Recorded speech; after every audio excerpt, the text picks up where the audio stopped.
வணக்கம். யாருக்கு ஜோதிடம் பலிக்காது? அதாவது உங்க ஜாதகத்துல ஒரு பாவத்துல 5 கிரகங்கள் சேர்ந்திருந்தா அவங்களுக்கு ஜோதிடம் சொன்னா பலிக்காது. அப்புறம் உங்க ஜாதகத்துல கேது கூட 4 கிரகமும் ராகு கூட 3 கிரகமும் இருந்தா அவங்களுக்கும் ஜோதிடம் சொன்னா பலிக்காது.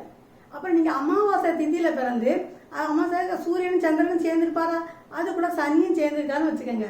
அதுல ஒரு கிரகம் நீசமா இருந்தா அவங்களுக்கும் ஜோதிடம் சொன்னா பலிக்காது. அதனால அஷ்டமி திதியில பிறந்திருப்பாங்க, அவங்களுக்கு சூரியன் சந்திரன் செவ்வாய் சனி குரு இந்த 5 ஒரே சேர்ந்து இருந்தா அவங்களுக்கும் ஜோதிடம் சொன்னா பலிக்காது. ஓகே, இதே மாதிரி நிறைய இந்த அழுக்கு துணியா இருப்பாங்க பார்த்தீங்களா, அழுக்க வெளியில பிச்சைக்காரனா இந்த மாதிரி இருப்பாங்க, அவங்களுக்கு நம்ம ஜோதிடம் சொன்னா பலிக்காது. அதே மாதிரி நமக்கு இந்த சந்திரமேடு இருக்கு பார்த்தீங்களா, இந்த சந்திரமேட்ல சக்கரமா சூலமா வேலா இருந்தா இவங்களுக்கு நம்ம ஜோதிடம் சொன்னா நமக்கு வாக்கு பலிக்காது. அதனால இவங்கெல்லாம் இறைவனோட டைரக்டா இருக்கக்கூடியவங்க, அவங்களுக்கு நம்ம ஜோதிடம் சொல்ல வேண்டாம். Okay, thank you.